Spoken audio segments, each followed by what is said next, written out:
Dans cette vidéo, nous allons parler de l'intuition. Nous allons la définir tout d'abord, explorer les façons qu'elle a de s'exprimer, et puis nous verrons tout ce qui vient faire obstacle à l'intuition. Et enfin, comment la développer. L'intuition est de la même famille que l'instinct. Elle est reliée à notre survie. C'est une capacité qu'a l'être humain, comme tout animal, de pouvoir repérer dans son environnement extérieur et à l'intérieur de soi les signaux infimes qui lui demandent de s'adapter.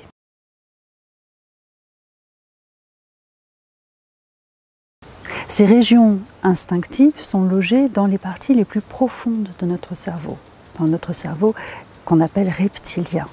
Et elles se sont développées avant notre cortex et toute notre capacité de penser. Donc l'intuition est ce qui va nous permettre d'agir de façon instinctive, très rapidement, sans réfléchir.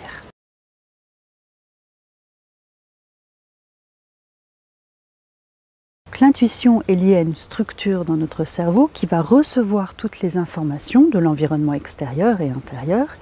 Et cette structure va traiter l'information en utilisant les voies nerveuses qui passent notamment par le ventre.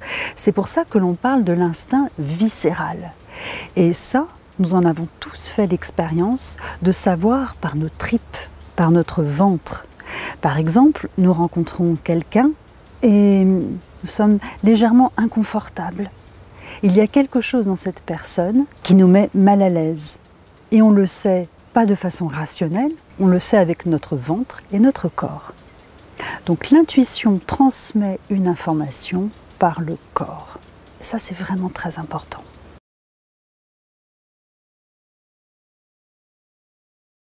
Nous sommes en tant qu'être humain, à la fois dans notre aspect animal, relié à la terre, au corps, à notre intuition, cet instinct viscéral. Et nous sommes aussi des êtres rationnels qui avons la capacité de projeter, d'imaginer, de réfléchir, de tout ce qui va passer par la voie du mental avec les pensées. Nous sommes les deux et la voie de l'intuition ne s'exprime pas de la même manière que la voie du mental. Notre enjeu, c'est d'arriver à naviguer entre l'un et l'autre et à reconnaître les informations qui viennent de cette voie du mental, de celles qui viennent de la voie de l'intuition. Elles n'ont pas la même expression et elles ne sont pas de la même nature. Et souvent, nous avons envie d'être intuitifs et nous allons chercher notre intuition avec notre tête, avec notre capacité cognitive. Et plus on va la chercher de cette façon, plus on s'éloigne de l'intuition, parce que ce n'est pas la façon dont l'intuition s'exprime. J'en profite pour rappeler qu'on ne cherche pas à opposer l'intuition à la pensée, mais simplement à distinguer ce qui relève de l'un et de l'autre. Les deux sont totalement nécessaires. Il est totalement nécessaire d'être un être intuitif tout autant qu'un être de pensée. Ce sont simplement des complémentarités et des modes d'expression différentes. On cherche simplement à développer davantage notre écoute de l'intuition parce que notre écoute du mental, on la connaît très bien, on l'a déjà beaucoup développée. Et comme on a un petit peu perdu la voie vers notre instinct viscéral, il est nécessaire d'apprendre à le redécouvrir. Voilà. Donc ce n'est pas une opposition, c'est juste un rééquilibre de capacités intrinsèques chez l'être humain. Être intuitif, être rationnel. Alors comment s'exprime l'intuition? L'intuition, elle est discrète. Elle passe par le corps, par les sensations. On peut l'apercevoir comme un petit quelque chose à l'intérieur de soi qu'on n'arrive pas forcément à expliquer, même à nommer. Elle peut avoir une texture, elle peut avoir une couleur, un rythme, une dynamique. Elle est reliée à notre corps et donc à nos sens. Les 5 sens que l'on connaît bien et le 6e sens qui est le mental. On va voir comment. J'aime bien la définir comme une capacité de nos sens étendus.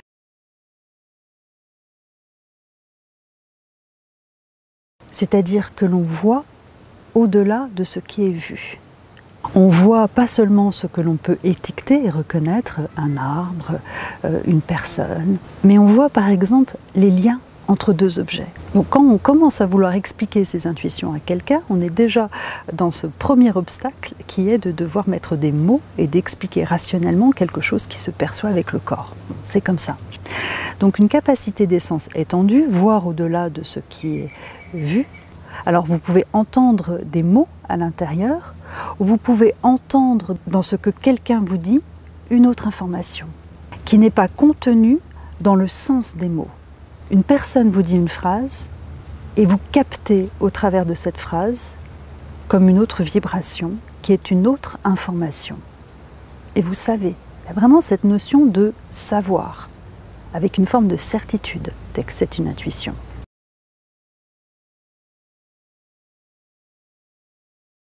Vous pouvez avoir des frissons, c'est quelque chose qui m'arrive assez souvent lorsque j'ai une intuition avec une information, j'ai comme les poils qui se dressent sur la peau. Ça peut être, donc ça c'est le sens tactile. Vous pouvez avoir un goût dans la bouche. Alors ça j'en ai pas fait l'expérience. Par contre l'odeur oui, c'est-à-dire de sentir une odeur qui n'existe pas. Ça m'est arrivé avec un parfum de rose, c'est très étonnant. Donc ça c'est la façon d'expression de l'intuition au travers de nos 5 sens étendus. Le 6e sens, le mental, c'est cette forme de connaissance directe. C'est-à-dire que vous savez, sans savoir pourquoi vous savez, c'est pas forcément relié à une connaissance que vous avez apprise. Vous avez une intuition sur un sujet, sans avoir forcément été en contact avec ce sujet, qui va se traduire par une certitude. Et là, c'est très déconcertant parce que lorsque vous êtes par exemple avec d'autres et que vous avez envie d'en parler, de partager votre intuition, si vous êtes avec des personnes qui sont très mentales, très cartésiennes, elles vont avoir envie de preuves ou que vous puissiez étayer votre propos. Et parfois, vous ne pouvez pas parce que vous savez, mais vous ne pouvez absolument pas le justifier de façon rationnelle. Il y a vraiment cette notion avec l'intuition de certitude.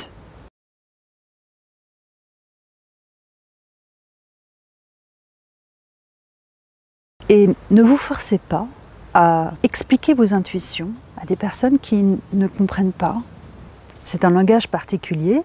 Ne le partagez qu'avec des personnes qui ont aussi ce langage. Il n'y en a pas une qui est mieux que l'autre. C'est simplement que n'essayez pas de parler le chinois à quelqu'un qui parle allemand.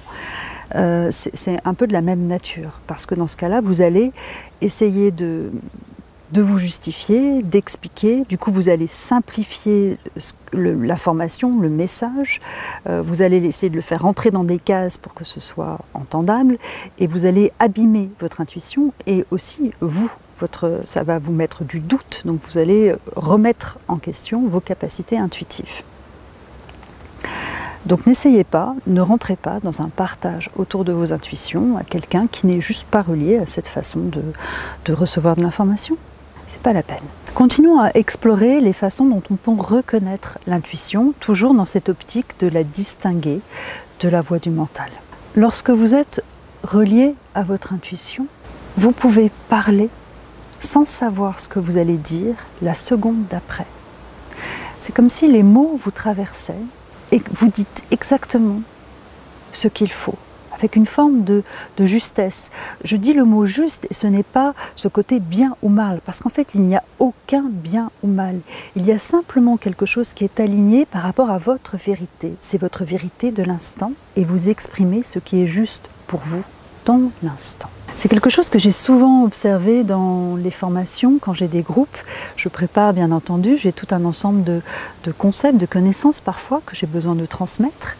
Et lorsque le groupe arrive, c'est très amusant, il y a en moi comme quelque chose qui se ferme et j'oublie instantanément l'intégralité de ce que j'ai préparé. Il y a un petit moment de panique, d'angoisse et souvent je dois passer dans un autre mode. En fait, je passe dans le mode intuitif. Je vais m'ancrer, me poser dans le corps, respirer, donc réouvrir ce qui s'était un peu fermé avec l'angoisse, l'inquiétude, et je me place dans une espèce de disponibilité, où à la fois je ne sais rien et je sais tout. Entre guillemets, hein, Et je me laisse être traversée par les mots. Et souvent, ce que je dis est infiniment plus juste pour les personnes que ce que j'aurais pu dire si j'avais essayé de transmettre ce que j'avais préparé. Parce que je vais capter chez les gens des signaux infimes que je ne cherche pas à expliquer, mais qui me permettent d'aller chercher dans ces connaissances celles qui sont nécessaires pour la personne et de les traduire dans des mots qui sont entendables pour la personne. Ces modes-là de communication sont très intéressants et cela implique d'être dans un état de détente du corps, de disponibilité.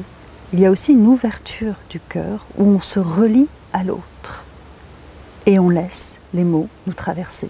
Vous pouvez en faire l'expérience dans une simple conversation avec un ami. Vous écoutez ce que cet ami vous dit avec une écoute profonde et vous laissez faire.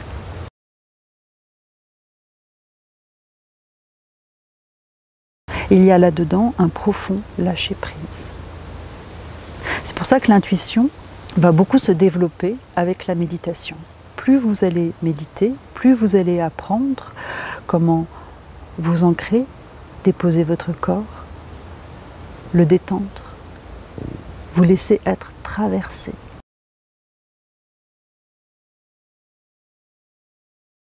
L'intuition suit le mouvement de la vie, c'est-à-dire qu'elle va changer avec la vie. Une intuition n'est pas gravée dans le marbre, j'ai eu cette intuition il y a 10 ans, elle est encore valable maintenant. C'est vraiment pas comme ça que ça marche. Il faut accepter cette forme de changement, de flux de la vie, qui va nous permettre de ne pas nous accrocher à une intuition.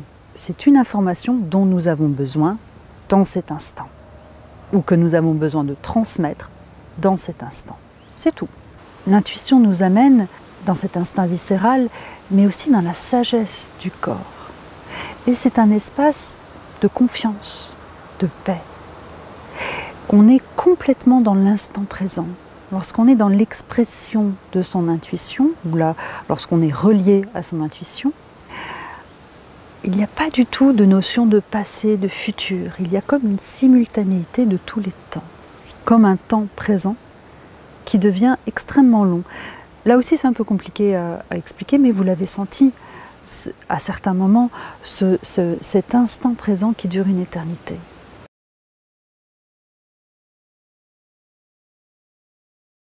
Et souvent, elle est dans la joie. Il n'y a pas d'angoisse, pas de peur. Ah, ça aussi, c'est une indication que vous êtes relié à l'intuition, cet élan de joie. Ça nous amène à ces fameux obstacles autour de l'intuition. Déjà, lorsque on a parlé de ces intuitions à quelqu'un et qu'on s'est heurté à un mur de l'incrédulité, ça nous remet en question, ça crée du doute et du coup on peut se déconnecter de cette part de nous parce qu'on se dit que c'est n'importe quoi. Ça c'est le cas pour beaucoup d'enfants qui sont en fait très très reliés à leur intuition et qui partagent avec des adultes ces informations qu'ils reçoivent et qui se retrouvent face à de l'incrédulité. Donc surtout pour un enfant, ils se disent « Oula, je ne suis pas tout à fait comme il faut, il y a quelque chose qui n'est pas normal en moi, on coupe tout. » Voilà, ça c'est vraiment très très fréquent. Premier obstacle, la difficulté à partager son intuition. Et même avec des personnes qui sont reliées à leur intuition, il y a la difficulté d'exprimer des choses qui ne se traduisent pas forcément avec des mots. La deuxième difficulté, c'est de remettre en question son intuition. C'est plus les autres, mais c'est vous-même qui allez vous dire, vous auto-censurer, non, non, ça c'est pas une intuition, ça c'est j'invente, c'est pas ça. Et là, souvent, c'est le mental qui vient remettre en question cette intuition. Parce que c'est le rôle du mental, c'est sa fonction. Remettre de la clarté, remettre du sens. Et l'intuition n'a pas toujours du sens. Parfois, elle est même en dépit du bon sens.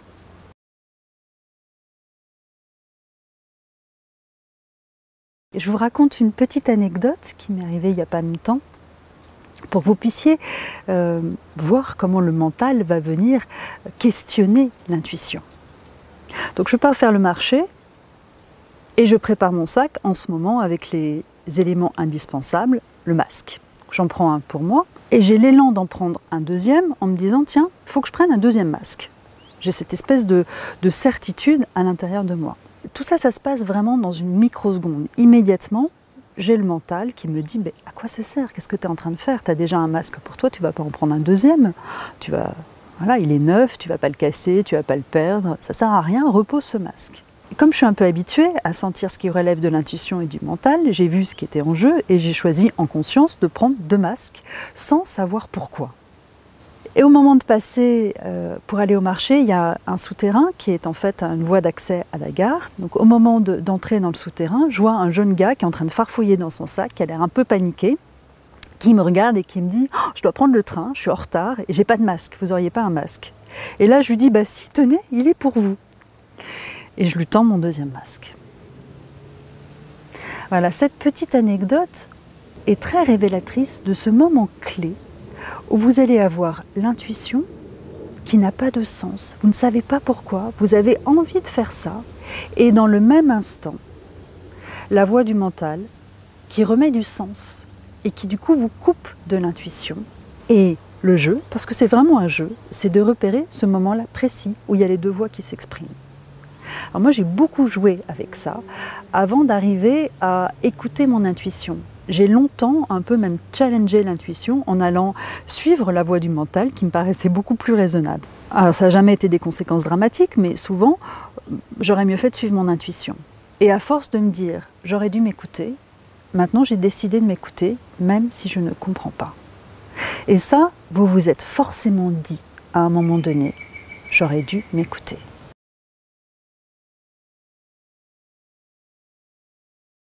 Essayez, la prochaine fois que cela vous arrive, de revenir en arrière à ce moment de décision. Intuition, mental. Encore une fois, le mental n'est pas un ennemi, mais il ne fonctionne pas de la même manière. L'intuition va capter des choses que le mental ne capte pas, qui nous demandent d'agir. Pour l'instant, on ne sait pas pourquoi. On comprendra après. Et le après peut être longtemps après. Là, c'est passé dans les quelques heures d'une matinée, mais parfois ça peut être quelques mois ou années où on comprend pourquoi l'intuition nous a fait passer par tel chemin. Parfois, une intuition va avoir des impacts beaucoup plus importants sur notre vie. Elle va nous conduire à arrêter un travail. D'une façon viscérale, on sait que là, c'est stop. Et pourtant, ça nous met dans une situation d'inconfort total où, si nous n'avons plus de travail, peut-être que nous n'avons plus de revenus et qu'il y a tout un ensemble de changements qui vont être très très perturbateurs et où il y a un affolement de notre partie rationnelle, un affolement de notre mental qui ne comprend pas et qui ne veut absolument pas aller dans cet inconfort. Cette partie rationnelle en nous, elle veut ce cadre de sécurité. Elle a besoin d'avoir des repères, du connu. Et donc, quand l'intuition la dérange, elle va nous amener tous les arguments qui vont, si on n'est pas à l'écoute de ce qui est en train de se passer, si on n'a absolument aucune conscience, aucune clarté de ce qui se passe, qui vont nous amener à ne pas suivre l'intuition. Et ça, c'est un obstacle important. C'est ce retour du mental qui questionne l'intuition pour nous protéger d'une certaine façon. Et parce qu'on ne l'écoute pas, 1 fois, 2 fois, 3 fois, au bout d'un moment, on finit vraiment par perdre le fil de l'intuition.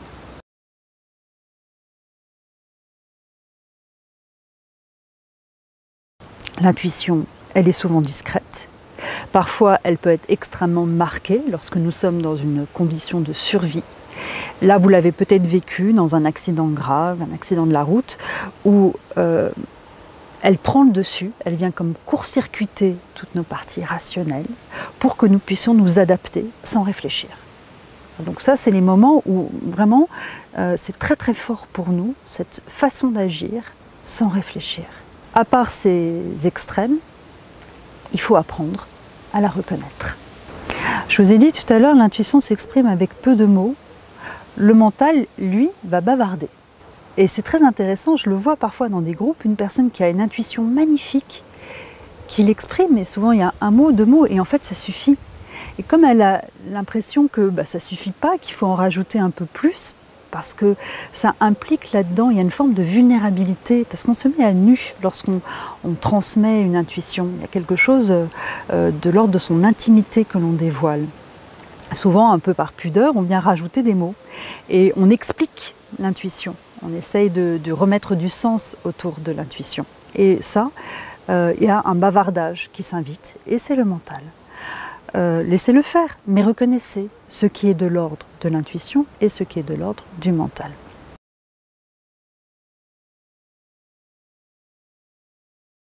L'intuition va venir à vous de façon très créative. Et c'est vous qui savez quand c'est un message, une information qui vous est destinée. Je vous donne un exemple que vous avez peut-être vécu. Vous vous posez une question, quelque chose qui est important pour vous dans votre vie, et vous n'avez pas la moindre idée de la direction où aller, de la décision que vous devez prendre. Vous marchez dans la rue et vous croisez deux personnes en train de discuter. Et en les croisant, vous entendez des bribes de mots. Et ces mots viennent être exactement la réponse à votre question. Là, vous avez plusieurs façons d'accueillir cette information. Soit vous dites oh, « merci, super, c'est exactement ce dont j'avais besoin ». Vous ne questionnez pas. Cela va vous amener une réponse.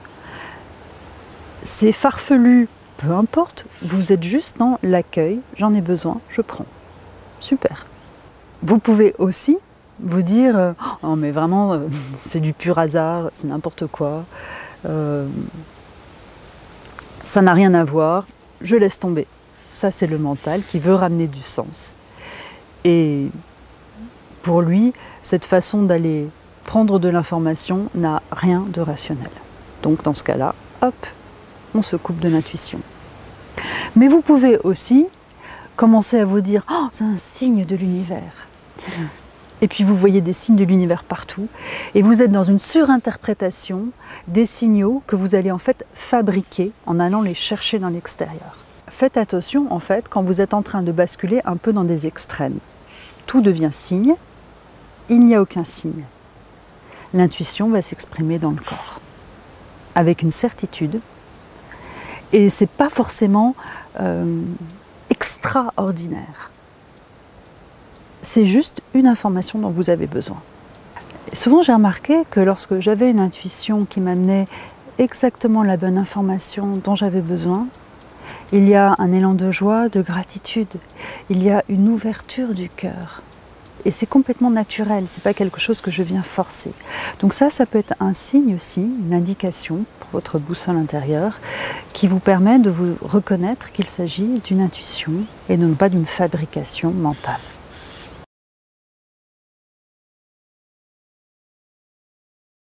Parfois, un obstacle de l'intuition va être la peur d'être seul, parce que l'on a une intuition que d'autres ne partagent pas, et que cela nous coupe du coup de ce groupe de personnes. Et cela nous questionne sur allons-nous suivre cette intuition, quitte à nous mettre en porte-à-faux avec ce groupe de personnes, ou pas.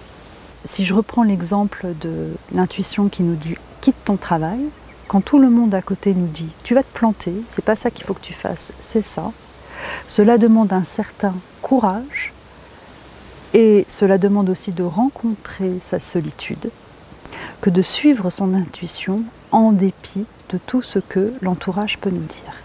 C'est pas toujours évident d'écouter et de suivre son intuition. Alors comment développer son intuition? C'est souvent la question qui intéresse tout le monde et que j'ai envie de relier à un questionnement personnel qui est pourquoi vous voulez développer votre intuition. C'est très à la mode, cette question de l'intuition, dans tous les groupes de développement personnel. Et la question que je vous invite à vous poser, c'est est-ce que j'ai besoin d'avoir des super pouvoirs? J'exagère un peu, mais parfois c'est un peu ça. Est-ce que j'ai besoin de quitter la réalité en me reliant à mon intuition et en étant dans un monde un peu différent des autres? Ou est-ce que j'ai besoin de mieux me connaître? Alors, quelles sont, pour vous, les raisons qui vous poussent à vous relier à votre intuition?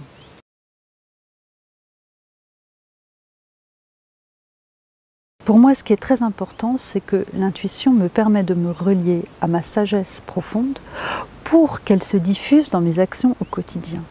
Mais pour qu'elle vienne dans mon incarnation. Ce n'est pas pour avoir une forme de trip spirituelle. C'est vraiment pour agir dans la matière, en étant inspiré par quelque chose qui a plus de recul, qui est un petit peu plus vaste et un petit peu plus sage. Voilà, que les décisions que je pourrais prendre en étant vraiment le nez dans le guidon de l'expérience directe. Donc la première façon de travailler l'intuition, c'est de travailler l'ancrage. Pour aller profondément en soi, il faut être profondément ancré. Un arbre, pour qu'il puisse se développer et aller vers le ciel, doit avoir des racines très profondes. C'est la même chose pour nous. Donc tout un ensemble d'exercices qui vont nous permettre de travailler l'ancrage sont en fait une excellente façon de se relier à son intuition. Avec cela, il y a tous les exercices qui vont nous permettre de développer la conscience de notre corps. Comme l'intuition s'exprime dans le corps, si on est coupé du corps, comme coupé de nos émotions, si on ne sent pas dans la finesse des perceptions la peau, les liquides, ce qui bouge, ce qui circule, ce qui est resserré. On ne peut pas être à l'écoute de son intuition, parce que l'intuition, sauf dans le cas d'une survie, va être un changement corporel subtil, un petit frottement, un petit frisson. Encore une fois, ce n'est pas des signes énormes.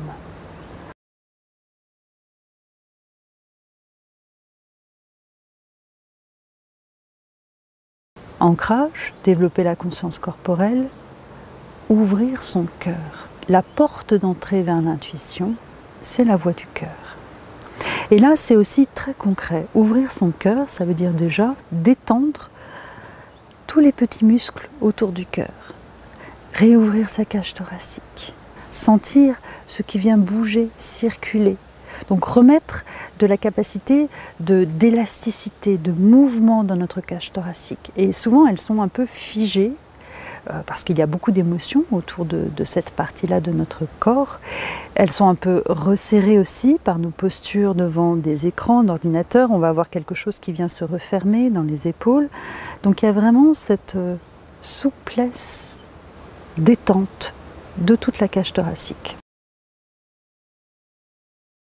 Ensuite, il y a la détente des différents diaphragmes du corps. Lorsque ces diaphragmes, celui qu'on connaît le mieux, c'est le diaphragme thoracique, vient se figer par les émotions, il se tend et il empêche la circulation fluide de l'énergie dans le corps et donc de l'information. Et l'intuition, c'est une information qui voyage dans le corps, qui se transmet par les sensations. Donc il y a tout cet aspect de corporel, de détente, de relaxation, d'ouverture du cœur, deux endroits clés de notre corps. Après, il y a ce que l'on va développer en particulier dans la méditation, la pleine conscience, c'est-à-dire la capacité à reconnaître une pensée pour ce qu'elle est, une pensée, et du coup à reconnaître l'intuition. C'est pour cela que la méditation va énormément nous aider à développer nos capacités intuitives. Je vous l'ai dit déjà un petit peu tout à l'heure, on apprend à poser le corps, à ouvrir son corps et à accueillir instant après instant ce qui vient entrer dans notre expérience. Une pensée, une émotion, une sensation, une intuition. Accueillir, reconnaître.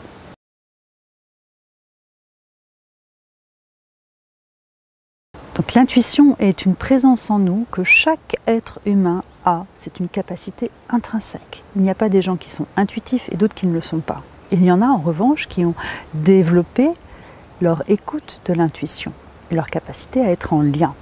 Et on a tous la capacité à développer. C'est un entraînement. Et plus vous allez vous entraîner, plus ce sera facile. Dans la méditation que je vais vous proposer, vous allez être amené au cours d'une visualisation à entrer dans la voie du cœur et à écouter ce message qui vient de vos profondeurs et qui n'est pas un message du mental. Je vous souhaite une bonne pratique. Je vous remercie pour votre attention.